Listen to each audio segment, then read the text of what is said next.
Encontro Casual.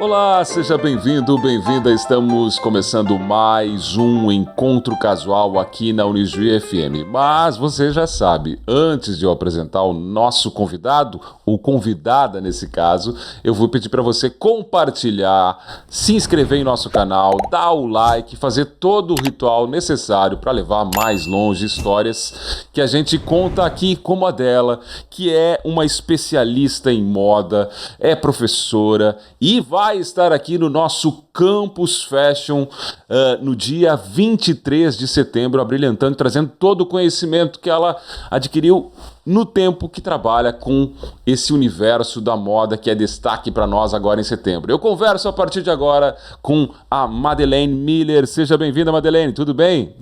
Bom dia, muito obrigada, muito feliz de estar aqui com vocês, Douglas. Pois é, vamos voltar lá no tempo, pegar aquele túnel e voltar para Santana do Livramento, é isso, né?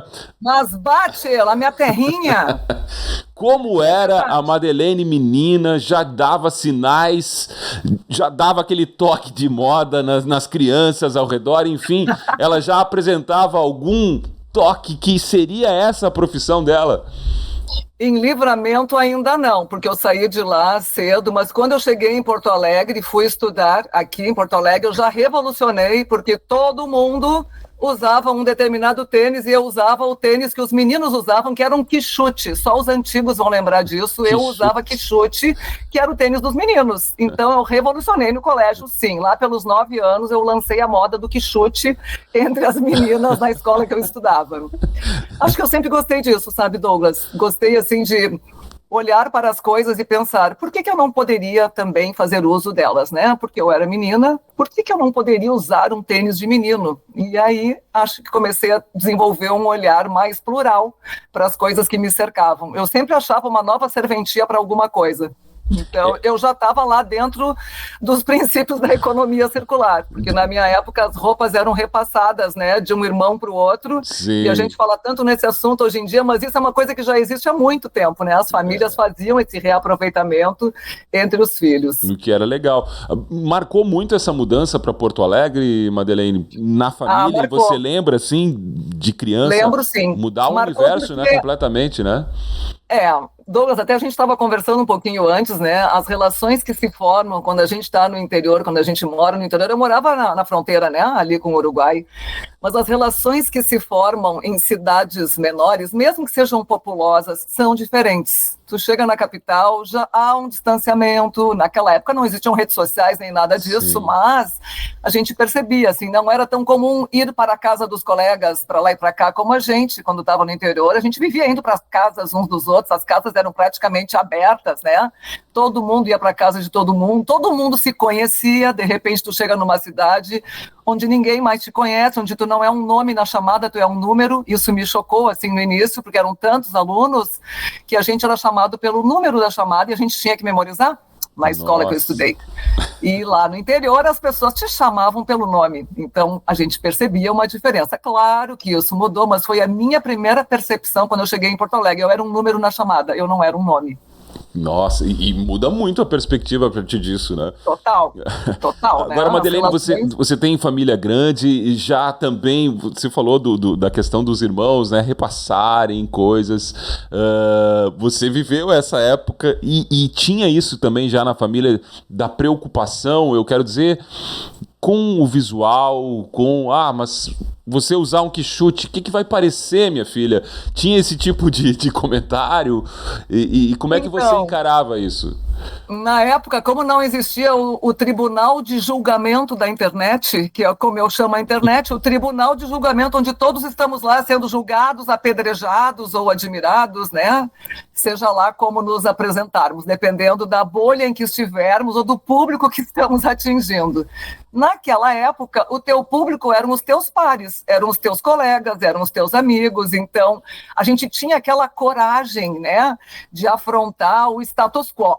todo mundo está se vestindo de azul marinho, eu vou colocar um toque de vermelho. Todo mundo usa tênis Conga ou Bamba, só para citar duas marcas que eram normais na época. Eu não queria usar, eu queria usar o Quixote. E para minha surpresa, depois que eu comecei a usar o Quixote, inclusive fui advertida, né, pelo SOI, que era o Serviço de Orientação Educacional, que aquilo não era adequado para uma menina. E eu questionei, por que não? É um tênis bom, forte, eu também corro, eu também chuto pedra, por que eu não posso usar o tênis dos meninos? E eles não conseguiram refutar esse argumento, porque realmente o tênis é usado, não interessa o gênero, é um tênis, gente, ele tem que ser bom e tem que durar, é isso. Para minha surpresa, as minhas colegas, que não tinham coragem de usar o tênis dos meninos, começaram a usar também, e depois isso se normalizou, porque várias pessoas começaram a adotar, e esse é o princípio da moda, as coisas vão se normalizando, mas alguns querem se destacar, e quando todo mundo está numa mesma vibe, vai ter os early adopters que querem estar em outra onda, porque essa onda já foi surfada. Então, mais ou menos isso que acontecia na minha época, depois eu entendi, quando eu fui estudar moda, que era o princípio, né, dos ciclos de duração da moda na nossa vida. Pois é, falando nisso, quando você foi estudar moda, quando é que você percebeu que realmente era isso que você queria fazer da vida, ou seja, uma profissão, ou buscar conhecimento nessa área?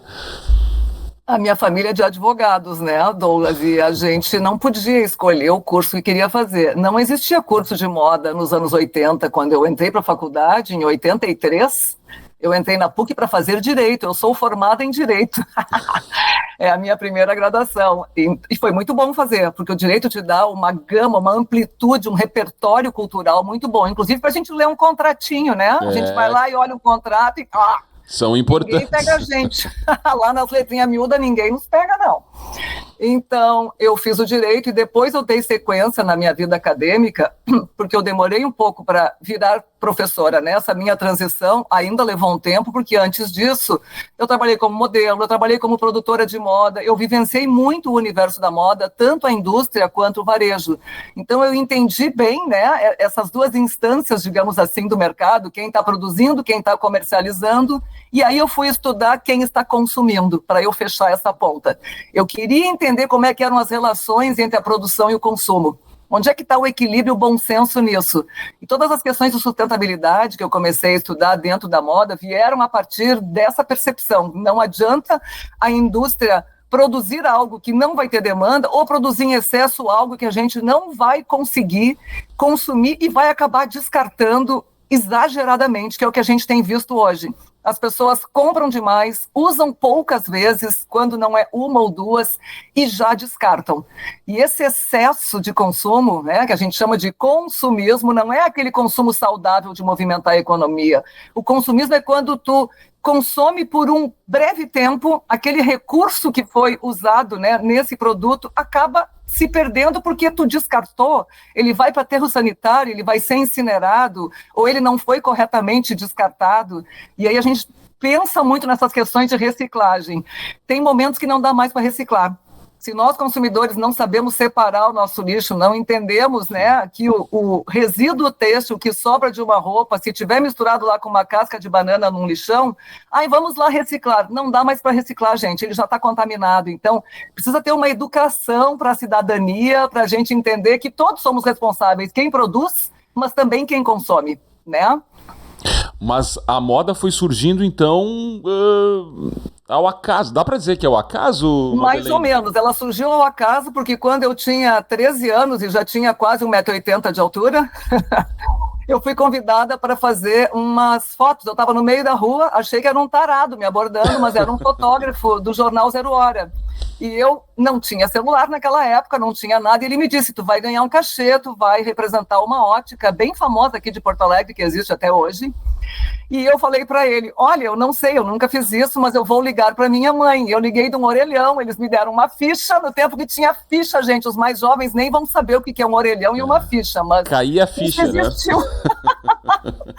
Os jovens da geração Z vai achar isso hilário, mas existiam, assim, telefones públicos, pessoal, que a gente usava fichinhas. E aí eu liguei para minha mãe e falei o nome do tal fotógrafo, que naquele momento para mim era apenas um homem tarado me abordando.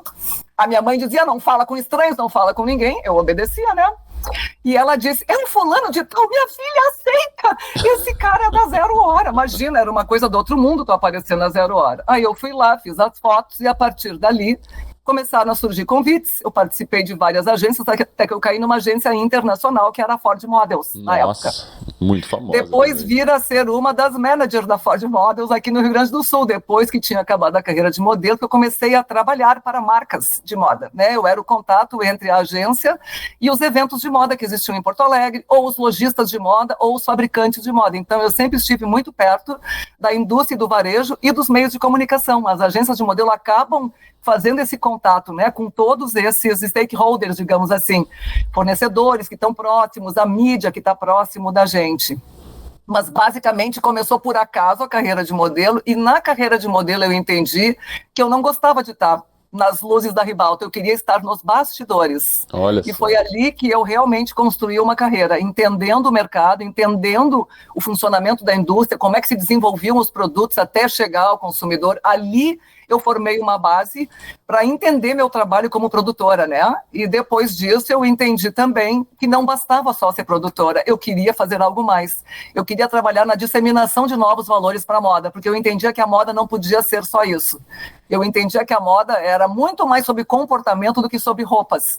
E aí sim eu fiz a minha transição para a minha carreira de professora, onde eu fui fazer um mestrado em Portugal, e depois vim para Porto Alegre e fui contratada pela ESPM, onde eu estou até hoje, leciono várias disciplinas, e assim começou a minha carreira de professora. E hoje tenho sido muito feliz nesse contato com os jovens, e eu acho que o pessoal da Unijuí, os professores, os estudantes, provavelmente devem sentir isso. Essa troca, esse frescor que a educação proporciona para a gente, é um mundo de descobertas, é um mundo onde a gente trabalha junto, é um lugar onde se fomentam as ideias, onde nasce o desejo de empreender. Eu acho que a universidade é um palco e é um laboratório para a gente exercitar nossas habilidades, nossos sonhos, e eu sou muito fã do meio acadêmico por ele possibilitar, né, que o mercado beba nessas fontes de conhecimento para poder realizar os seus trabalhos, seja na área que for, não estou falando nem só da moda, Douglas. Entendi. Na área que for, eu acho que ali é o laboratório para germinar as novas ideias, é um meio muito vivo, eu sou apaixonada pelo mundo acadêmico. E a gente vai falar muito desse mundo no próximo bloco, Madeleine, porque chegou a hora da parte mais difícil do programa, a escolha musical. O que a gente vai ouvir? As duas primeiras do Encontro Casual de hoje. Nossa, eu mandei uma listinha para vocês, mas eu sinceramente tenho até medo de dizer qual é a primeira mais importante. Não quero errar, mas tem uma que eu quero fazer uma homenagem para o Ozzy Osbourne, que faleceu recentemente, e eu sempre fui muito fã da Ozzy, banda. a lenda, né?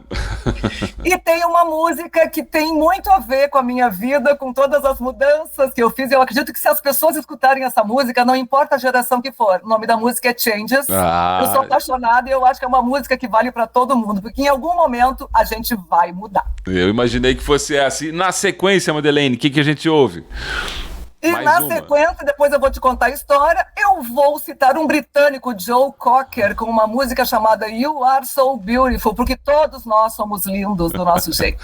E depois tá devendo essa história, hein? Ela tem que vir pro ar. Vou te contar essa história aí. Muito bem, são as duas primeiras da nossa convidada de hoje, que é também convidada do Campus Fashion. Estou falando de Madeleine Miller. Você tem que comprar o seu ingresso para participar das 3 noites do Campus Fashion, né? Tem a Madeleine lá no dia 23, tem o Rafael Terra no dia 17 e tem a Noite Fashion já na próxima semana, no dia 11, aqui no campus da universidade. Vamos ouvir as duas primeiras músicas aqui no rádio. Para você que está no YouTube, segue a conversa aqui do Encontro Casual.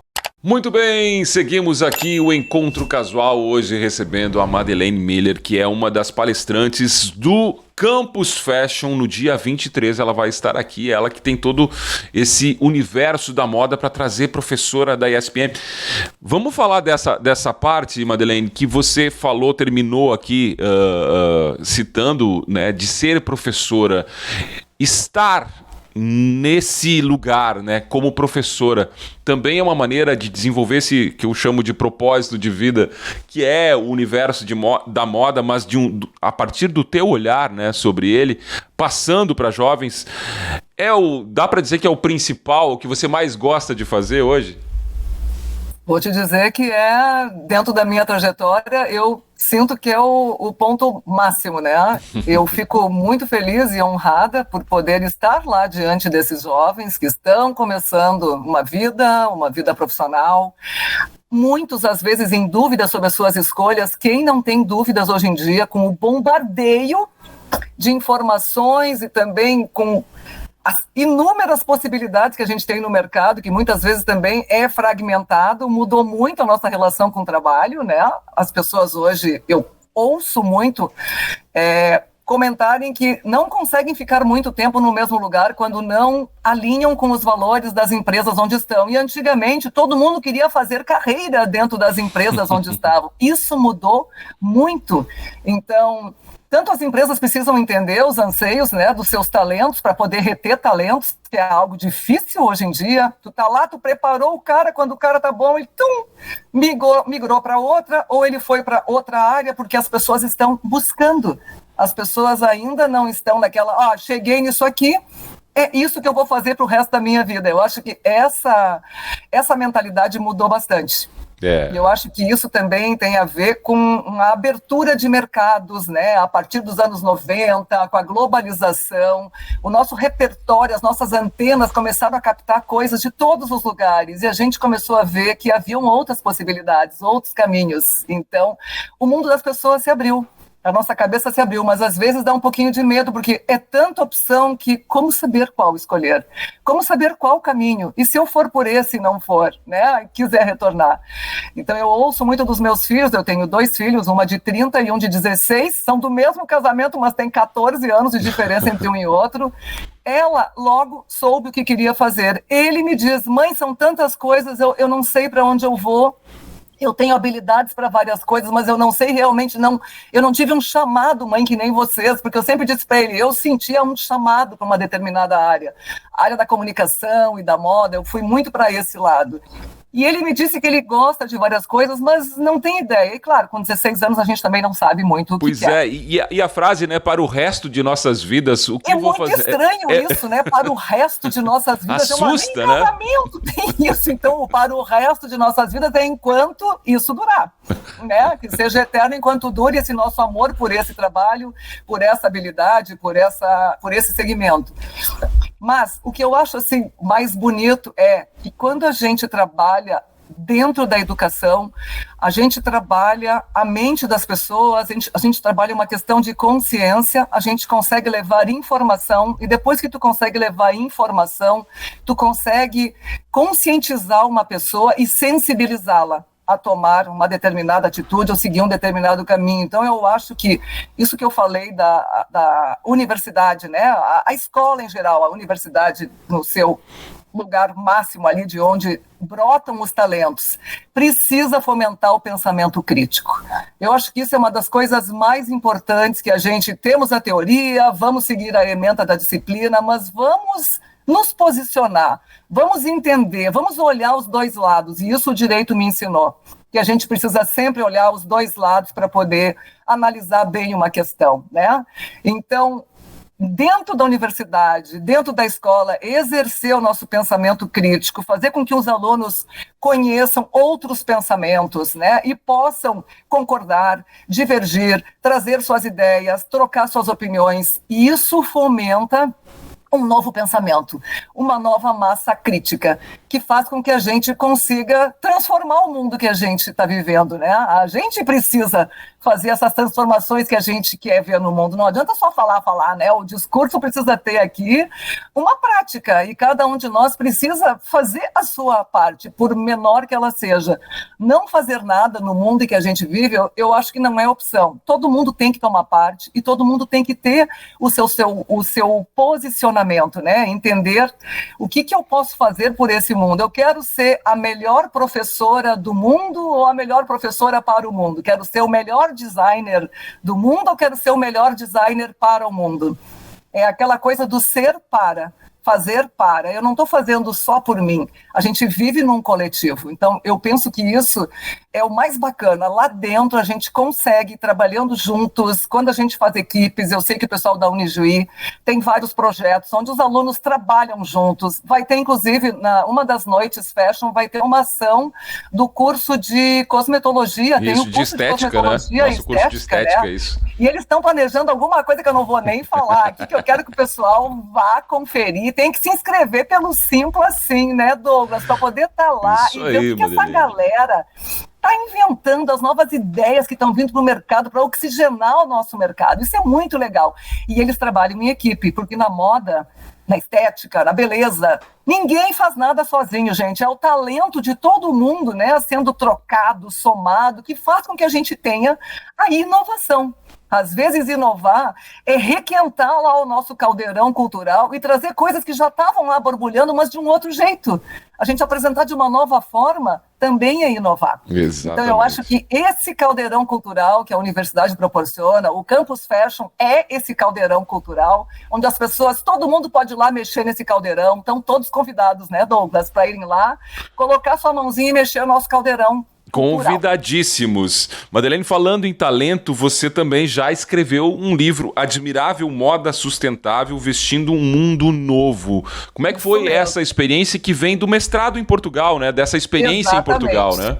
Eu nunca tive a pretensão de escrever nada, um livro nenhum, né? O que eu escrevia, os meus artigos, né? Universidade, aquelas coisas de professor. Mas, a convite do meu orientador português, ele achou que o texto tinha qualidade para se tornar um livro, e esse livro foi lançado lá em Portugal. A gente teve muita divulgação no país, e depois eu vim para cá com alguns exemplares, ele ficou também, nós tivemos uma venda durante um período, ele está esgotado agora, e quando eu ia lançar a edição 2, aconteceu a pandemia, e tudo ficou muito mais difícil, né, para a gente poder dar andamento no projeto. Naquele primeiro momento as pessoas não sabiam o que fazer, muitas livrarias fecharam também, aconteceram muitos problemas, não só aqui, mas em Portugal também aconteceram algumas questões, e a gente acabou não dando seguimento à segunda edição, mas foi exatamente o resultado da pesquisa que eu fiz sobre a percepção da moda sustentável no Rio Grande do Sul. O que as empresas falavam sobre sustentabilidade e qual era a percepção que os consumidores tinham dessa sustentabilidade. Eu fiz um cruzamento de dados e trouxe as minhas conclusões que estão neste livro.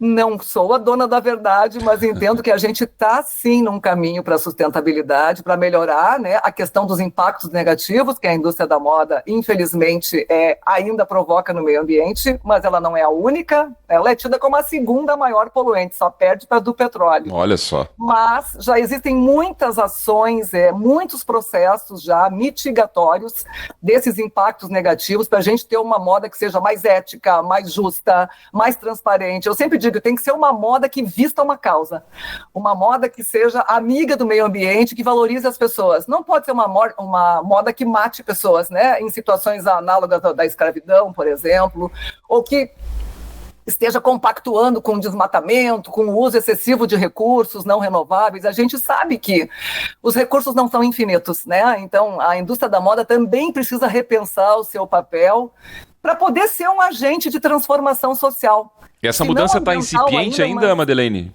Como? Essa mudança está incipiente ainda, na tua opinião? Ou ela já está mais robusta, está mais formada? Eu acho que ela é robusta no discurso, mas é incipiente na prática. Falando bem abertamente. Eu vejo que tem muitos ecodiscursos maravilhosos, mas quando nós vamos lá, vamos ver tuas ações de ESG, as coisas são meio dúbias, tem muitas empresas que fazem, mas ainda tem muitas que só surfam na onda do discurso eco, né? E a gente vê o greenwashing, social washing, as pessoas sempre mascarando produtos com uma pseudo-sustentabilidade que não existe ali. E tu dizer apenas que nós estamos economizando água e luz na nossa empresa não é o suficiente, né? Quando eu tenho um produto que tem 3 tipos de plástico na embalagem, não precisa, vamos simplificar isso. Principalmente quando é um plástico de uso single use, como a gente chama, né? Tu usa só uma vez e já descarta. Então, essas coisas a gente precisa pensar. Eu sou sustentável no quê? E quando eu for comunicar isso, eu tenho que ser muito responsável, porque em algum momento eu vou ser auditado, eu vou ser fiscalizado e eu vou ter que mostrar aqui, ó, no papel, onde é que você é sustentável mesmo?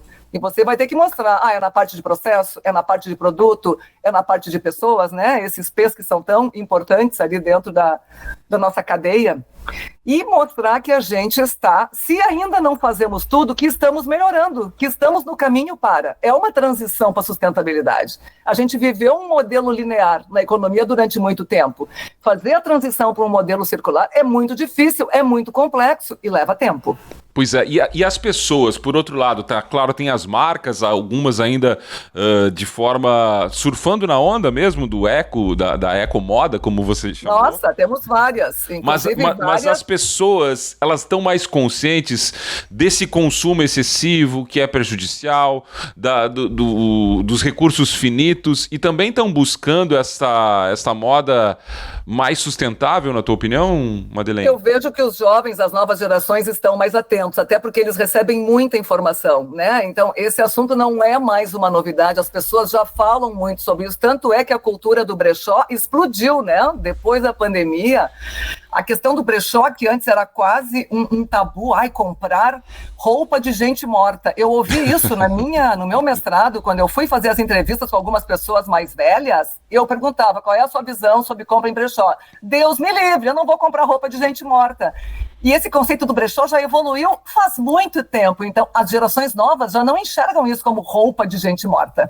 Eles veem ali como um laboratório de curadoria, onde eu vou conseguir coisas exclusivas de outras épocas, que já foram usadas, mas estão em perfeitas condições, foram higienizadas, e ali tu vai lá e busca um estilo próprio, sem estar massificado, como nessas fast fashion, que todo mundo compra a mesma coisa e se veste igual em qualquer lugar do mundo. Então, perde a característica do estilo próprio, que eu acho que hoje o mais importante é a pessoa ter seu próprio estilo. E ela vai conseguir isso customizando uma roupa, buscando uma pecinha especial, de segunda mão mesmo. Tu não precisa comprar na fast fashion, nem nas xing-lings, né, com perdão da palavra, que estão dizendo que são sustentáveis, mas não são, porque só incentivam um consumo excessivo e nada fazem para melhorar os seus impactos. Estão sendo cobradas, inclusive, já há várias ações contra essas gigantes do mercado do fast fashion, que agora a gente não chama mais de fast fashion, Douglas, é o ultra fast fashion. Porque com a inteligência artificial, tudo está muito mais rápido e a produção segue aumentando, sem que haja vazão para todos esses produtos que estão sendo despejados, vomitados no mercado. Esse é o termo mesmo. Ficou para esse segundo bloco uma dívida do primeiro, que é contar a história do Joe Cocker cantando para você. Como é que foi isso? E nós vamos voltar no tempo de novo, né? Olha, em 1977, este senhor veio para Porto Alegre, no Gigantinho, se apresentar para um público de mais ou menos 20 mil pessoas na época.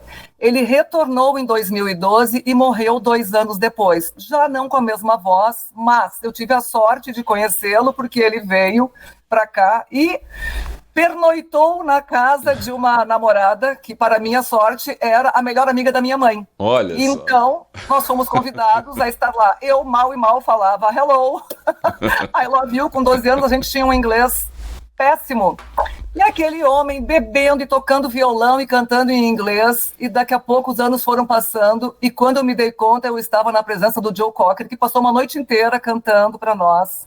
E eu até hoje ouço a música e penso, gente, não posso acreditar que eu estive com ele passou essa noite lá. Quando ele voltou para o outro show, que foi no Pepsi on Stage, se não me engano, que agora já mudou o nome aqui em Porto Alegre, já não era a mesma voz, obviamente, e ele foi uma pessoa que bebeu muito, né, durante a vida. Sim. Mas ele ficou imortalizado por essa música, You Are So Beautiful. Eu acho que todo mundo que ouve uma música dessas pensa, foi feito para mim.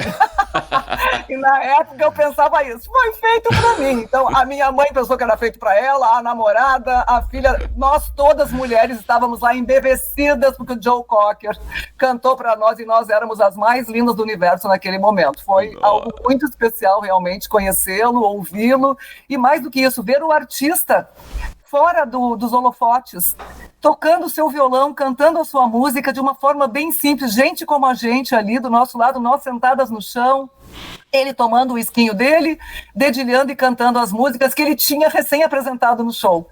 Então aquilo foi uma coisa inédita e muito especial. Muito, tenho certeza que sim. Vamos, falando em música, ouvir mais música, Madeleine? O que a gente ouve agora nesse segundo bloco? Mais 2 músicas para nós. Bom, já que eu falei de artistas que eu amo e tive contato, eu que era fã do The Cure, quando o The Cure veio a Porto Alegre, eu também tive que ir assistir o show que foi no Gigantinho, mas eu fui no hotel. Eu era uma tiete, eu fui lá tentar uma foto com o Robert Smith, que é o vocalista até hoje, né? E eu e conseguiu? Músicas. Oi? E conseguiu a foto? Não consegui tirar a foto. Mas o meu colega de aula que pulou a cerca, não tive essa coragem, ele pulou a cerca, se abraçou, depois os seguranças arrancaram ele. Ele me disse, vem, eu não tive coragem de pular a cerca. Ele tirou a foto com o Robert Smith. Então, uma das músicas que me lembra muito meu período de faculdade, porque eu tinha recém entrado na faculdade e foi um período muito bom, é do The Cure, Boys Don't Cry. Eu amo. É uma música que eu acho que até hoje toca nas rádios, é um clássico do The Cure. E é uma banda que realmente sempre me fez sorrir quando eu escutava as músicas. E na sequência? Na sequência, eu tenho que trazer alguém do Brasil, né? Pelo amor de Deus, a gente tem que valorizar. Vou trazer um que eu amo demais, que é o Paralamas do Sucesso. Eu acho que eu indiquei o meu erro para vocês, mas eu uso óculos, porque eu uso, mas meu erro, eu amo. E é essa que a gente vai ouvir, então. Madeleine Miller, nossa convidada aqui. Claro que tem o bloco final ainda. Ela vai falar da vinda aqui, da relação com o Isvi, de termos e como o slow styling que a gente vai trazer aqui no próximo bloco. Fica aí, você que está ouvindo no rádio, você que está no YouTube, segue conosco agora no Encontro Casual da Unijuí FM. Depois do intervalo, nós voltamos com o bloco final aqui do Encontro Casual, que recebe hoje a Madeleine Miller, que vem aqui no dia 23. Ela já fez o convite, eu vou fazer de novo. Compre seu ingresso lá na plataforma Simpla, dentro do Campus Fashion. Tem a palestra da Madeleine Miller no dia 23 e outras surpresas no dia 23 dentro do Campus Fashion. Então você não pode ficar fora dessa plataforma Simpla, também na Literatos Showcase, aqui nos caixas da Unijuí, para você adquirir o seu ingresso. Dito isso, Madeleine, vamos falar de alguns conceitos aqui. A gente falou já da moda sustentável. Eu queria que você falasse sobre o slow styling. O que seria o slow styling para quem está acompanhando a gente aqui na Unijuí FM? O slow styling é uma vertente do slow fashion, né? A gente tem o fast fashion, que é a moda rápida e descartável, e a gente tem o slow fashion, que é a moda lenta, digamos assim, onde as pessoas procuram usar os seus costureiros, designers locais, valorizar o que é feito aqui com matérias-primas nossas, né? Valorizando também o tempo das coisas. Essa pressa em comprar, investir, em descartar, no slow fashion não existe, porque as pessoas compram coisas duráveis, né, que possam representar bem quem elas são, mas que se prolonguem, né, no guarda-roupa, independente dessas tendências frenéticas que entram e saem toda hora. E o slow styling, o stylist é o profissional, que é o que eu faço, que faz a composição da imagem de moda para a indústria ou para o varejo. Quando a gente fala em slow styling, a gente não está preso a uma tendência exata. Eu não preciso usar a cor do ano que a Pantone ou a WGSN decretaram. Eu vou usar a cor que faz sentido dentro daquela coleção.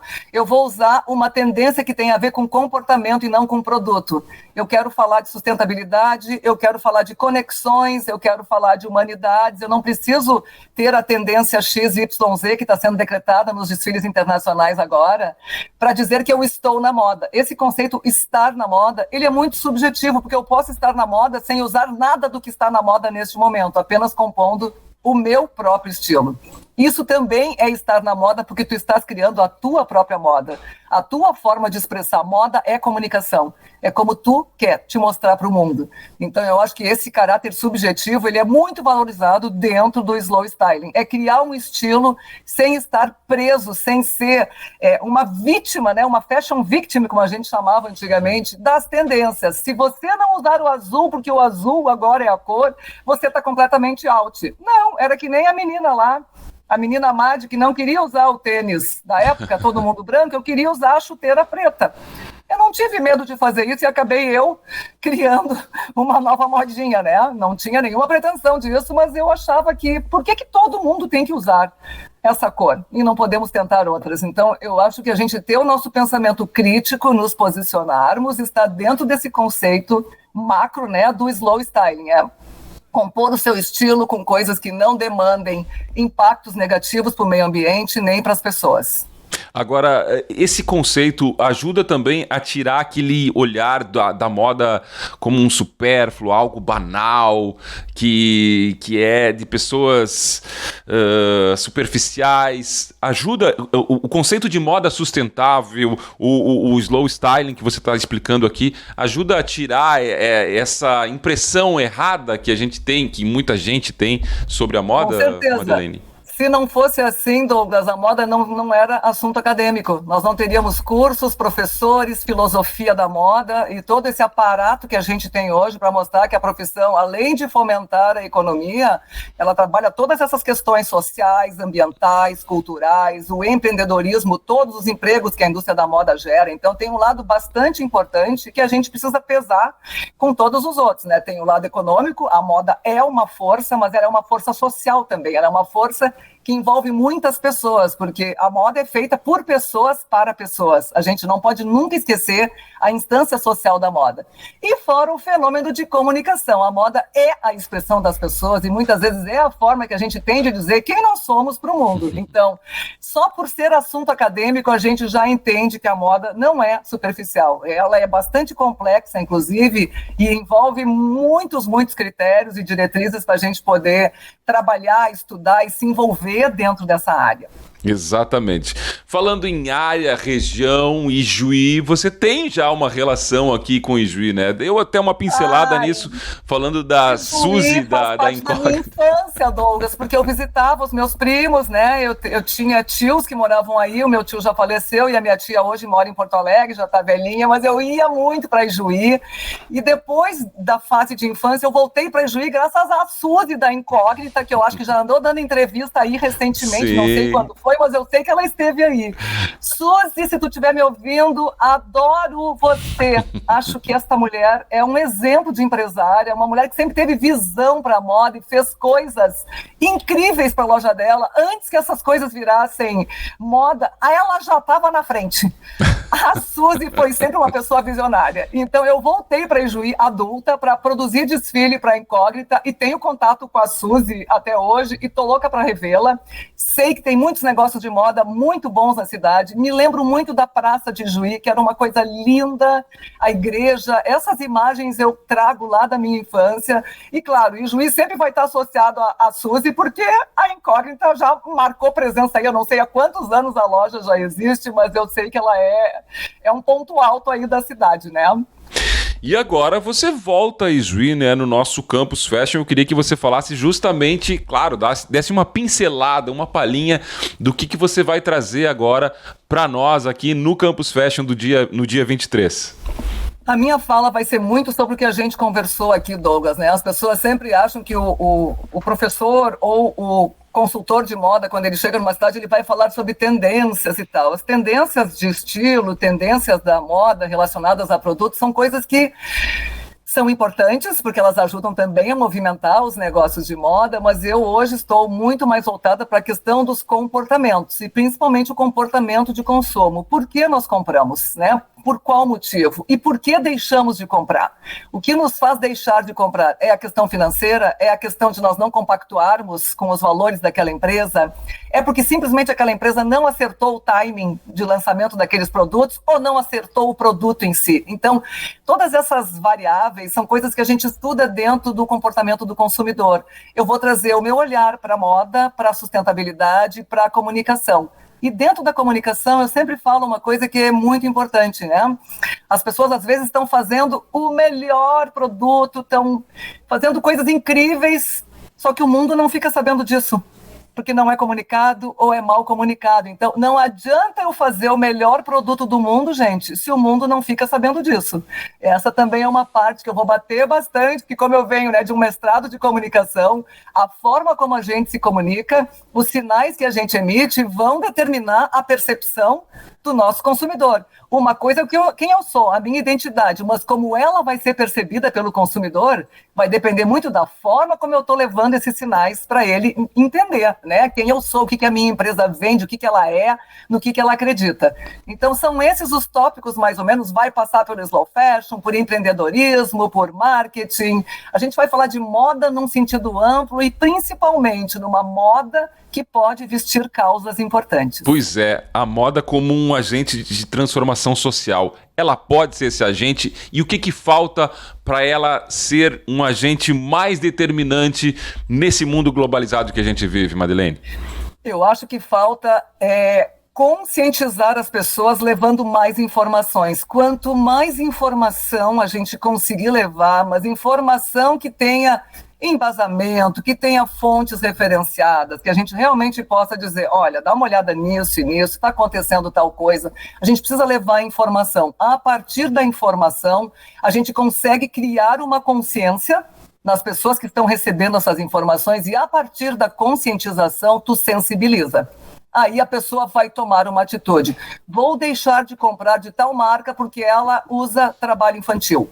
Ou vou comprar de tal marca porque percebi que ela está reciclando todos os seus resíduos, está usando logística reversa e está realmente sendo auditada e comprovando aqui que ela está fazendo uma reciclagem de X%. Digamos que não seja 100%, porque ninguém nunca vai ser 100% sustentável. Algum impacto sempre vai existir.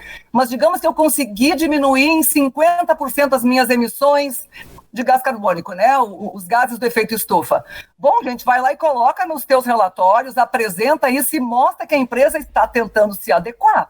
Ninguém nunca vai conseguir o 100%, mas a gente precisa ter metas claras e verificáveis de que estamos tentando melhorar os nossos processos, nossos produtos e cuidar bem das nossas pessoas, né? Esses 3 P's que eu acho super importantes.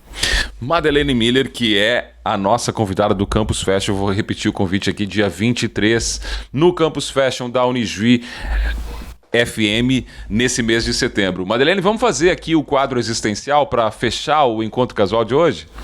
Vamos lá! Começando com qual é o maior sonho atual de Madeleine Miller? Eu acho que é levar mais informações para pessoas de classes mais baixas, conseguir trabalhar melhor as comunidades, os projetos sociais onde eu estou envolvida, conseguir que essas informações cheguem até essas pessoas que às vezes não têm tantos recursos. A coisa mais bonita que a Madeleine Miller já viveu? E vocês vão achar que é bem piegas, mas eu acho que a coisa mais bonita que eu já vivi foi o nascimento dos meus 2 filhos. Nada no mundo supera a gente ser mãe, e quem é mãe e está me ouvindo sabe do que eu estou falando. Então, eu tive a graça de viver isso 2 vezes, e para mim não tem nada mais bonito que ter alcançado isso, né? Ter esses 2 filhos, ter podido ser mãe. Essa é a coisa mais bonita da minha vida. A coisa mais triste que a Madeleine Miller já viveu? A perda de entes queridos, eu acho que, né, o meu pai principalmente foi muito difícil. Perder pessoas é sempre, para mim, o mais triste de tudo, né? Só de falar para ti aqui já estou lacrimejando, não quero nem ficar dramática, mas eu acho que a perda dos entes queridos. O que é a morte para Madeleine Miller? Eu acho que é uma passagem, mas ao mesmo tempo eu não tenho ideia, eu não penso muito nisso, eu penso sempre em viver o hoje, né? Isso existe, mas eu não fico ali analisando, porque eu preciso me ocupar com outras coisas que são mais importantes agora do que pensar na morte. A morte vai vir em algum momento, mas agora eu quero falar de vida. E para finalizar, o que é a vida para Madeleine Miller? Essa é a pergunta de milhões. A vida é sonho, a vida é realização, mas a vida, principalmente, é o aqui e agora. É o que a gente está vivendo agora, é o que a gente consegue fazer agora, por nós, pelos outros. Isso é a vida, são as realizações, o que nos é possível fazer, mas fazer agora, não ficar projetando e não ficar só olhando para trás. É o aqui e agora, viver o encanto e a magia desse momento, de estar presente e estar consciente do nosso aqui e agora, que é o que a gente pode controlar. O passado já passou, o futuro a gente ainda não sabe. O que a gente pode controlar é o que a gente está fazendo aqui e agora. Estamos e fizemos um belíssimo programa aqui com a Madeleine Miller. Eu quero agradecer muito a tua presença aqui no Encontro Casual, Madeleine. Dizer que para nós é uma honra te receber agora no próximo dia 23. Aliás, você que está ouvindo, compre o seu ingresso para ouvir a Madeleine aqui na nossa cidade, no nosso evento Campus Fashion. A tua história é inspiradora e tenho certeza que a tua fala também vai ser no dia 23. Muito obrigado pelo aceite aqui do convite do Encontro Casual e claro que além de te agradecer, eu vou pedir para você anunciar as 2 últimas músicas do programa. Ai, obrigada, Douglas, Lucas e a todos os ouvintes aqui da rádio. Deixa eu ver, as músicas que eu deixei para o finalzinho foi a do Caetano Veloso, Oração ao Tempo, que eu acho maravilhosa. E eu cheguei a falar do Queen, a minha música favorita do Queen. Não, o Queen não então chegamos ainda. Eu vou contar ainda. para vocês, quando eu tô sem energia, mas eu preciso ter energia, eu ouço Don't Stop Me Now. E não vamos parar agora, é isso aí, é o Encontro Casual da GFM. Obrigado, Madeleine, mais uma vez. Obrigada, gente. A gente fica por aqui, claro, você ouve as 2 músicas e o Encontro Casual volta na próxima semana com mais um convidado, convidada aqui na Unisju FM. Até lá.